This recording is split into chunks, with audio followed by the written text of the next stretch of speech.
Forget gurus. Forget anyone claiming to be an online business expert without going through the challenges of entrepreneurship themselves. The Real Money, Real Business podcast is here to prove the best insights in online business comes from your fellow online business builders. We dig into stories of entrepreneurs selling their business on the Empire Flippers marketplace so that you can learn how they made their business profitable, how they overcame obstacles, and what lessons they learned in their online journey. If you want to take your business and your knowledge to the next level, you've come to the right podcast. Let's get started. Hey everyone, welcome to another episode of the Real Money, Real Business podcast. We record these interviews so potential buyers have more information about the seller and the business to help them make a buying decision. Now, before we dive in, let's go over a brief summary of this business. It's an Amazon FBA business created in March of 2020 in the kitchenware and apparel and accessories niches. The average monthly revenue for the business is $215,132 and makes an average of $43,724 per month in net profit. The assets included in the sale are an Amazon Seller Central account with 15 SKUs, a domain including all site content and files, supplier contracts and relationships, Shopify account, Walmart Canada account, social media accounts and pages, which include Facebook and Instagram, trademarks, and an email list with around 500 subscribers, and 2 disclaimers. Inventory is not normally included in the list price, but further details can be provided to unlockers. And the second disclaimer is that buyers should have an active VAT number in all UK and EU countries where this business has inventory stored before the transfer can finalize, and it's highly recommended to begin that VAT registration process as soon as possible. So for everyone listening, you can visit empireflippers.com/marketplace and search for listing 62907 to learn more about the business, or you can unlock this listing to start your due diligence if you're interested in purchasing this asset. So that's a brief overview of the business for sale. Let's hear from the sellers with me today. So welcome to the show, Cal and Allah. How are you doing today? Great, thanks. How are you? Great. Thanks for having us on the podcast, Nick. Absolutely. Well, guys, I'm looking forward to learning more about you and your business. So to start us off with the first question, can you tell us a little bit about your background in building and running online businesses? Yeah, thanks for having me. My name is Ala, and it was a dream actually long time ago, from years ago, as I'm coming from the IT background, and I was dreaming for having my business in e-commerce by building a website, building infrastructure behind this website, and so on. Actually, by having Amazon as a platform, and especially Amazon FBA, made these dreams much easier to do, to focus on the business apart from the technical and logistic processes and so on. Amazon is making it easier for us to focus on the business and the logistics of the products and selection of the products. So that's why this dream became a reality based on Amazon platform, FBA. And we started to serve the community by providing products to make life easy for people and for us to build a passive income, actually. And we left the job already, me and my partner, Cal. And after days in the beginning, putting too much time and efforts to build the business, we made it successful. And now it is, by a way or another, it's passive income for us. So Cal can add to that. Yeah, thanks a lot for this great introduction. I just wanted to add to this, having a successful e-commerce business has also been a dream of mine. I have experience managing and running other businesses in the past, whether it's retail or even technology-based businesses. But again, Ala and I met actually in the same company. We worked together. I have started taking interest in specifically Amazon FBA in 2018. And I believe Ala, around the same time, was also looking at it. And then we started talking about it at work, and we said, let's go for it. I actually kind of ventured into it and tested a couple of products, but I didn't really kind of go fully into it. And then we decided to actually have this partnership.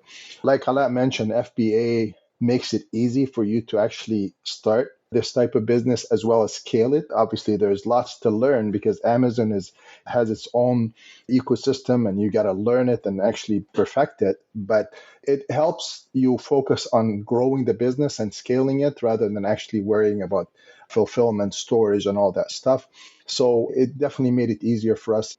We were successful in putting together the right team, and rather than actually focusing on each of us learning everything from A to Z, we decided to focus on each person can provide in terms of core skills, which were great because they complemented each other. And we had the right team in place that actually helped us to establish the business and grow within such a short period of time to where we are today. Yeah, man, so many questions to ask here. So it sounds like a lot came from an IT background. I guess I'm curious about how you chose Amazon FBA specifically, coming from an IT background where you might think that another business model could be more suitable for that given your skill sets, depending on what those are. Yeah, I mean, Allah had, like I say, more of an IT background. I'm actually was also working as a program and project manager with him in the same bank. However, I also had businesses in the past that are running, and I also have a master's in business administration. So having more of a business spin on it allowed us to actually not only use the technical skills that Allah has, but also the business skills that I have to put that together and be able to capitalize on the opportunity from FBA. Actually, I mentioned that I'm coming from an IT background. And actually, as I mentioned years ago, before an Amazon to become an idea for us, I was dreaming by building my website and so on, which is to use my technical background. But actually, recently I focused on the business side. And as Cal mentioned, we met in the same company. I left my technical work and I was working as a project manager as well in the IT field for sure. But focusing on the business was our purpose. And on Amazon, we focus on that. Me, myself, as Ala, I did not focus on the technical skills. I just used it, yes, but we focused on the business and building the business, logistics, and using the platform, which is amazing. FBA providing a lot of processes, which removes a lot of headache from any seller or any business builder in this regard. Got it. So I'm hearing that some core skills already. We can talk about how you divided your tasks a little bit later, but I'm hearing some core skills might have been some project management that really helped in just kind of the operational aspect involved with the logistics process, running an e-commerce business. Managing a program for sure was a core skill that helped us big time in actually making this business succeed. Managing a project, especially a large IT multi-million dollar project, it takes a lot of skill and a lot of communication skills that are really needed to put together to make sure that the teams are interconnected and actually accomplish their tasks in a timely manner. Yeah, and as Cal mentioned, actually, this is the most important skills which we acquired over years of working on project management, and we used it here. We are managing our business as many projects we are managing, and as Cal mentioned, we have PMP, which is professional management certification, and master degree, and so we used all of that to build the business, not to focus on the technical stuff, which we can hire more better experts to do the work more than us, and we can focus on the business objective. Yeah. So, last question before we move on to the next question. I think Allah mentioned that you both were able to leave your jobs and do this full time. How long did it take from starting the business to the moment that you were able to exit go full time? As Cal mentioned, me and him started individually to research and build knowledge in Amazon maybe 2018 separately. And after that, we joined the efforts maybe in early 2020. And we decided to leave our job after, let's say, 4 or 5 months from the beginning because we proved that we can build a successful business. And that's why we took the risk to leave our jobs. And Cal can add to that, please. Yeah, sure. It was just a matter of timing and circumstance, really, Nick. And the fact that we had the end of 2019 and 2020, obviously everyone knows what happened and being in COVID. And I was a consultant, and basically, COVID did impact my professional job really as a project manager. And I had some free times that I decided to actually even put in the effort for Amazon FBA and study it carefully and research the next steps. And at that time, we decided to really move forward, start establishing the business and completing the partnership, that the process that are required to actually make the partnership formal with Dalat. We started researching products because I was available more. Even though I got a full-time job afterwards, I decided that it wasn't really worth my time. And I decided to quit my full-time job and actually focus 100% on growing the FBA business. And Ala followed maybe 3 or 4 months after me. And I believe since April of 2020, we've been both fully dedicated to this business 100%. Got it. And the rest is history, or The rest history in is the history, making. as they say. Yeah, exactly. Nice. Okay, well, let's get into more of the business side then. So, why specifically did you choose this niche? I know, Kyle, you mentioned you'd tried a few products before, and sounds like those were certainly not as successful as this one. So, why did you choose to go in this direction with this niche? Allah, I guess you can start. I mean, just before Allah starts, because you mentioned I tried a couple of products. Obviously, me alone, and basically this being so new, I was learning and trying to apply my learning at the same time. So I kind of got a little scared, I guess. I got a little bit nervous when I went in with a product that I wasn't sure 100% would work or not. So I kind of just backed off, even though I started after I did further research. It just didn't look like it was going to work. So I backed off. It wasn't until Ala and I kind of got together, put our minds together, and researched products successfully. And then Ala can actually provide further information about why we specifically choose this product niche. Sure. Yeah, actually, it was a successful story. Actually, from the beginning, we built a team of us, me and Cal, and it was actually consultation of having opinions of both of us and experience from our business to put everything in plan. And we started to take the hard way. We did not choose any easy way to do, like building a brand, trademark. We did not choose to take the easy way in Amazon FBA, which you can by just selling products like that. But actually, we decided to take the hard way in order to assure the success. We put a very aggressive criteria on the niche selection and the product selection as well. And these criteria were built based on a lot of knowledge we acquired at that time. We spent a lot of time reading, watching videos, training courses online and in person as well. And based on that, we put our criteria to select the niche, select test the selection as well, taking opinions from others, and so on. And that's why we selected the niche which we can go successful with it. This niche is seasonal, should serve a wide range of people in the market as customers, I mean, and it shouldn't be a want, be a need for these people. Some people need this product, not just wanting it for luxury. It's not a luxury. Yeah. Yeah, it was our selection criteria, which it was aggressive and made the success to happen.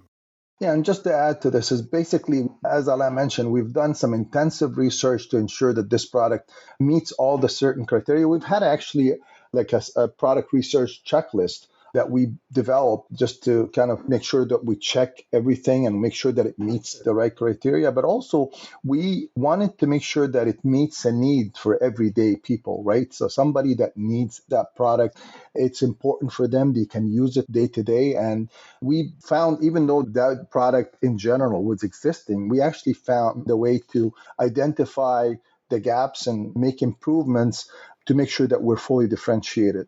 And just kind of proud to say that we've kind of, in less than 6 months, we've taken over the niche leadership of this product niche. Yeah, this is important. Within few months, we were competing with the top sellers, and after that, we were the top sellers of this niche. Nice. 6 months is definitely a quick timeline to take over as the leader in that space. Very nice. Okay. So you grew this business very fast, and you've obviously seen a lot of success in a short period of time. So why are you deciding to sell the business now instead of keeping it and growing it further? From the start, Mala and I had a strategy and a plan in place. And the idea was really to kind of put together our skill sets and hire the right people with the right complementary skills to scale the business to a certain level where we can actually achieve a certain goal, which I think right now it's where we wanted it to be based on what we've accomplished so far. And we wanted to actually repeat that cycle by using the same skill set and using our learnings over the past couple of years to repeat that cycle. We've got other brands that we want to focus on, and I think the cash infusion that we would get from selling one brand is going to give it that extra push to repeat that cycle and repeat that success. Yeah, this is a great example of, I think, building a business that is exitable, even if you don't know when you're going to exit, just having a healthy business in place that has the operations set up. And having said that, I think there is definitely still a lot of potential for this business to even go to the next level with the right setup and the right team. There's still lots of potential for this business. But I think for us, it's just about repeating what we've accomplished to this far with the other brands that we have. Yeah, and in addition to that, actually, we faced a lot of issues, troubles, mistakes we did as well, which we learned from, and the things which we were doing by a lot of efforts and big time. Now we can do it much faster with better quality and so on. So we can repeat what we did to scale a new business much faster than what we did, even though. And as Cal mentioned, this business is still have a big potential to grow more and more, but needs some other more team to work on that. Yep, got it. And yeah, we'll get into a little bit of Cal, what you mentioned about that there are a lot of growth opportunities for this business. We'll get into that in a little bit. There's a few things to talk about there. I think this is a good next question then. So let's talk about what worked for this business and how you got to building this business up so as quickly as you did. So can you tell me a little bit about what you learned from building this business that just seemed to work? Yeah, actually, a lot we learned from this journey, and I can mention some of them, and Cal can add as well. Because, as I mentioned, we did many things, a lot of right things and right decisions we did, and many mistakes as well to learn from, actually. And we are focusing on if we do a mistake, we shouldn't repeat the same mistake again. And that's why we make it successful. So, we learned a lot from this journey, actually, like anyone building business like us shouldn't give up and be persistent for each obstacle he faces. Any issue, you shouldn't stop at it. You have to keep working on resolving this issue. And also, we learned that we have to focus and always focus on the solutions, not on the problems. Actually, we have to investigate the problems in order to find the solutions for more productivity. And for sure, outsourcing, meaning that the areas which will take time and efforts from us to learn, there are some experts which we can hire in order to make it better than us. And we are focused on the main business project. Also, in the operation side, we should work all the products to don't go out of stock at any time. But also, we shouldn't overstock in order to lower the cost of fees with Amazon. We have to plan our inventory carefully in order to avoid to pay Amazon storage overage fees, especially in Q4, which we are in now. In addition to that, actually, we should build a very good relationships with the top suppliers, the good suppliers which we have, in order to maintain the quality and the streamlining of providing the sourcing of the goods. I think Cal can add. Yeah, I'll step in. I think one key thing that worked for us really well here, Nick, is Alat mentioned it a little bit, and making sure we put together the right team so that everyone can focus on their strengths. We had PPC specialist that really was dedicated mainly to PPC. We hired someone that, even though with our input, we built and optimized great listings and images from day one, which I think with one of the main reasons that we faced quick success. We have gone through multiple iterations of reviews and revisions based on each person's strength. That really led to an optimized listing, optimized PPC campaigns. And I think I should also highlight we'll learn from experience that it's really important that we establish a good base for customer support and customer service because that's what builds the brand, make it show that it's a reliable brand, and also build long-term success. From day one, we responded quickly to customers. We replaced products that were defective. Obviously, there is going to be a defect rate with any product, no matter how good it is, but we stood behind our product from day one.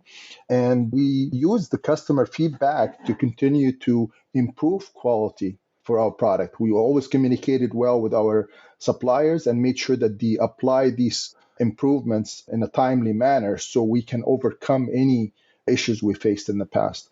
That was really, I think, the secret sauce that helped us grow to this level. Like quality improvements, I think was key for sure, and also innovating and making sure that we constantly innovate in our product development. Whenever we add a new variation on a new product, we wanted to make sure that we resolve any previous issues. I think one other thing is that we always kept an eye on what Amazon was launching in terms of new programs, even beta programs, sometimes only introduced to certain sellers. We took advantage of those, and those were also a boosting factor in where we are today. Nice. Yeah, so many things there. I think ultimately it sounds like you did each component to the Amazon game with a commitment to doing it at a high quality. But then it also sounds like you did have that team who had those valuable skill sets from day one, as you mentioned, like the listing optimizer and a PPC person. I think the first thing that people think about when they're first getting into this is that it's going to cost a lot of money with purchasing the inventory up front and I guess getting this thing up and running. Did you find that this was a very capital intensive endeavor getting started, especially including the PPC specialist and the listing optimizer? We thought about that from day one. And I think having partners like Ala really helped, because if it was just myself, for example, I'm going to have limited resources to actually invest in the business. So that was part of the reason why we thought a partnership would be great, because first of all, we started more than one account. Well, I mean, I'm not going to talk about the other accounts, but at the same time, it helped us actually develop more accounts. And at the same time, we had more liquidity to invest in hiring the right people. Had we relied on ourselves only, we had to go through a long learning curve, and obviously it would have lengthened the journey for us to get to where we are today. So we decided, yes, it definitely requires a heavier investment. I think that would also reduce the time to market. I mean, compared to someone who starts with a limited budget and had to do everything on himself, that would take much longer to get to market versus what we did. So I think that was part of the reason we've achieved that success. Yep. Great to hear the realities of building a real business on Amazon and one that sees this level of success as quickly as it has. Of course, that was a very lengthy list of a lot of things that were done right. And I know Allah mentioned a few learning lessons. Was there anything you wanted to highlight as far as something that you tried with this business that didn't work out as well?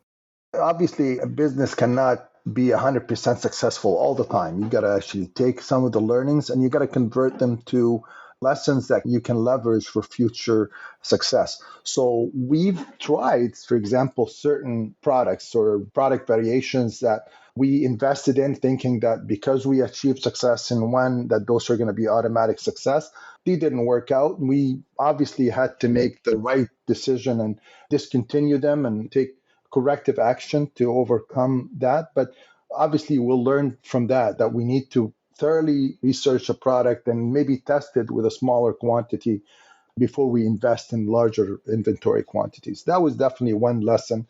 Obviously, tweaking PPC, I mean, we tried to certain strategies and decided that it's better to rely on an expert that can actually understand and have previous experience that can optimize PPC. PPC is now a big part of how you launch a product. So having the right person actually optimizing PPC and increasing organic sales in a short period of time is a key part of that success formula. So we learned from that as well during our journey. We also needed to be careful. Sometimes you see success and you kind of get a little greedy and you want to add too many products at the same time. That we learned during parts of our journey that can stifle or impact your cash flow a little bit. So it could impact your original successful products. So we needed to balance that in terms of new opportunities versus existing ones that you can actually reinvest in and grow more. So that was all part of the learning that we had in place. Yeah, that's a good point. That last one that you made, especially about knowing the balance between, well, how hard to push to accelerate the business, but knowing when to take either your foot off of the gas pedal to keep a bit more of your cash flow or to just focus on what's working instead of trying to diversify too much, over diversify. Okay.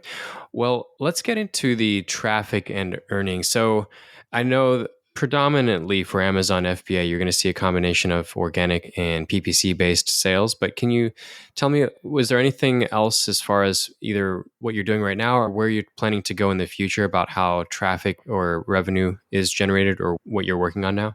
Yeah, for sure. Actually, the main channel is Amazon FBA, but I need to mention that we are not in one marketplace in Amazon FBA. For sure, North America, US, Canada, and Mexico are the biggest markets what we have now having traffic and sales, but planning as well for Brazil in North America. In Europe, actually, we are in the business in Europe from last year, let's say, from in UK, Germany, France, Italy, Spain, Poland, Netherlands, Turkey, Sweden, Belgium. And there is a big potential for these marketplaces in Europe actually to grow more and more. In addition to plans for the Middle East marketplaces in Amazon FBA as well, United Arab Emirates, Saudi Arabia, Egypt. These are the main marketplaces in the Middle East, which we can sell to many Middle East and North Africa countries. But our plans as well to grow more. Meanwhile, we have established already the baseline for other channels and started to sell actually in these channels, like our website more than a year ago. It is ready and there are some sales there. In addition to that, Walmart Canada actually is ready and we are selling on Amazon Canada, but still needs more campaigns and more advertisements in order to stimulate that. eBay as well. These are ready and few sales are there from them, but needs only efforts and time to stimulate the sales. I'm going to elaborate on what Talat mentioned. So basically, in addition to expanding, definitely Europe has much potential. We started the main markets, DE and UK, late last year. However, the other European countries we started this year, and they have lots of potential. But obviously, due to resources, you can't focus on all of them at the same time. But there is definitely a lot of growth potential for these EU countries. And we're constantly thinking about new markets to grow in, Middle East, Australia, Brazil. That's definitely in the plan as well. We had to balance, like we discussed earlier, is that terms weighing out what gives you the most return. And we decided that Amazon is going to give you the most return on investment by growing to those markets. However, there is definitely, with the right resources and right setup in place, if you have that additional support and resources, the baseline is already established for our website. We are still in getting the odd sales from our website. It needs additional focus. Walmart Canada is also ready to go, and it does produce some sales. eBay listing is ready to go. We are constantly receiving requests from companies that want to partner with us, whether it's for wholesale or for listing our products on their own websites for sale. So there's definitely a lot of potential for growth with this company. Yeah. When I'm hearing this and even looking at the P&L, the main takeaway here is that there are a lot of different markets where this is validated, a lot of different countries, and even with the small amount of email subscribers, it's all telling me that if a buyer were to come in and say have the capital to really want to expand to these other countries or on your own website, that you've already set up the kind of the foundation of this, and it's already being validated, and it's kind of revealing itself as far as where are these opportunities to expand for somebody if they want to take the business in that direction.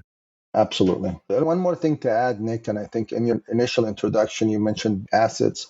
One asset that I think was missed is also that we have a pending design patent in the US for an exclusive design that we've introduced. So that is something that is also an asset that is going to make it easier for buyer to basically grow that product, that exclusive product, even further. Got it. That's great to know. Well, let's get into a little bit about the work required. I know you two mentioned you have some complementary skill sets, but I'm curious to know, can you describe the amount and the type of work that you two do on this business for maintenance? I'm also aware that you have a team doing certain things. So yeah, can you tell me a little bit about how that's divided? Sure, absolutely. I mean, like I said earlier in the interview, is that we've decided to split tasks for more diversification or more division of responsibilities for faster growth. And we decided to hire a PPC specialist initially to focus on PPC and product launches. That grew to a remote team that does listing creation, optimization, image design, etc., with our feedback and input as well. Basically, they handle more of the day-to-day operations, including customer communication as well. Ala is more responsible for overall business planning in terms of inventory management and inventory planning and forecasting, which is obviously key for ensuring timely orders and having the right inventory level in stock. I am more focused on, again, overseeing and reviewing some of the content that's actually developed and providing my feedback, as well as the strategic business development and growth in terms of what markets, what areas to penetrate, and what new products to consider, etc. Got it. And it sounds like this is possible for, these are all skill sets that, well, a lot of the foundation has been laid, but it's all skill sets that a buyer would be able to learn from you if they acquired the business and had a bit of Absolutely. training. Okay, great. Well, let's talk about the opportunities and risks. So, if you were to keep this business, what are some ways? I know you're already kind of laying the groundwork for some of these growth opportunities, different markets, just different ways of addressing certain target audiences. So, if you were to keep the business, can you just give me a summary of ways that you would try to grow the business further? Absolutely. I think you mentioned that we kind of alluded to this before earlier. But yeah, I mean, some of the things that can actually be considered for further growth is focusing on the growth opportunities in external channels, own website, Walmart, eBay, additional marketing on those channels, I think will definitely do. Maybe some enhancement in terms of the site itself as well. Taking advantage of some of the wholesale or licensing opportunities that are could be available to us, continue expansion in other Amazon markets, UAE, Saudi Arabia, Egypt, Brazil, Japan, Australia, etc., as well as grow the EU market presence even further by adding new products and variations and spending more on marketing there as well. Yeah, just in brief, if we decided to keep the business, a lot of growth, a lot of expansion, diversification of the products, and so on, we have a lot of plans for that. And even this could be communicated or transferred to the buyer if you wish. Nice. Okay, well, certainly a lot of opportunities here, but of course, there is no business that comes without risk. So, what do you think for this business are the biggest risks that a buyer should be aware of? Yes, as you mentioned, every business has some risks. And I think just judging by the overall economic landscape, I mean, there is the economic risk, it just comes without saying, as well as increased competition. And we've kind of managed to deal with this, I think, in the right way by ensuring that our products are in demand regardless of economic factors, because they're always in demand. This is more of a blue collar kind of product. And I think regardless, everyone is going to need this. That's number one. Number two is by expanding to multiple products and actually expanding our portfolio of products and variations, that makes it more difficult for competitors to catch up. I believe we're probably one of the only brands for that specific product that sells in all these markets currently. There exist in fewer markets, but not to the extent that we do exist. So we've made it difficult for competitors to catch up so far by ensuring that we've grown at a faster pace. Yeah. And the design patent that's pending will certainly further legitimize, I think, your foothold in this space as you consider branching out to some of these bigger, even brick and mortar locations like Walmart.com, but Walmart as well. I think that's a great point, Nick, and I think Latit to mention it, but I think there is definitely an opportunity to expand in brick and mortar stores, including Walmart. Again, just having the right team and the right resources would accelerate that growth. With, like you said, the exclusive design patent that we have, we can actually penetrate those areas as well. Yep. Excellent. Okay. A few housekeeping questions then to wrap this up. How much support are you willing to offer a new buyer? We love this business and we lived with it, and we love to see this business growing and growing again successfully. Even if we sold it with the new buyer, we hope to see this business successful. That's why we are so flexible to provide support, and not only as per the default 30 days, we are willing to provide 60 to 90 days, or even we can negotiate that with the buyer as well. Wonderful. And just for anybody listening, the default is normally 30 days, but yeah, it's great to hear that there is an extended offering to provide support. Yes. Great. And just confirming that you commit to a non-compete on this business after it's sold? Yes, sure. Yeah. Okay, great. And are you open to something like an earnout? I think this is something we're willing to consider, Nick, but we definitely prefer a cash upfront deal. Sure, completely understandable. And last two questions. Putting yourself in the shoes of a buyer, why do you think this is a business worth buying? If I'm the buyer, I see this business is already set up already successfully, and all these lines and all required steps to put it in the road is done already. There is a potential growth and expansion to this business more and more. It is well established already, and we have a lot of processes which is already are followed to make this stability in the business. So that's why I see this is good for the buyer. Yeah, I mean, just to add to this, Nick, is that, like Ala mentioned, this business is ready for future growth. Not just for FBA, there's definitely still an opportunity within FBA, but there is a great globalization opportunity here beyond FBA, beyond Amazon, to other areas like we mentioned in terms of other sites or even in brick and mortar stores with the things that we've already achieved, like a patent or trademarks, etc. All these are already done and they're ready for the new buyer to take over and grow from there. Yeah, my takeaway from this conversation and just looking at the details of the business is that this business has grown very quickly, but not haphazardly. It's grown quickly, but with a solid foundation as well as systems in place and a lot of, I guess, protective mechanisms around it, including patent and trademark and the branding and just how you've built the foundation of this business. So it seems like to me, this has grown very quickly. It's still an indication that this business has a lot of potential for further growth and that this is potentially just the beginning for this business. Couldn't agree with you more, Nick. Well put. Okay, well, last question then. Is there anything you'd like to add that you think I might have missed during the interview? I think we've covered almost everything, but we're definitely willing to answer any questions that any potential buyers may have. Wonderful. All right. Well, I'm going to wrap this up here. So, Kyle, Allah, thank you so much for sharing your story. It was great meeting you. And thanks for joining us on today's episode. And yeah, I hope your business is purchased in the near future and by the right buyer. Thanks very much, Nick, and thanks for having it. Thank you. Absolutely. All right, everyone. Thanks for listening. To learn more and see if this listing has already been sold, head over to empireflippers.com/marketplace and search for listing number 62907. And if you're watching this on YouTube, click the link in the description to go straight to the listing. And once you've unlocked this listing, you'll be given everything you need to know about this business. So until next time, enjoy your digital journey.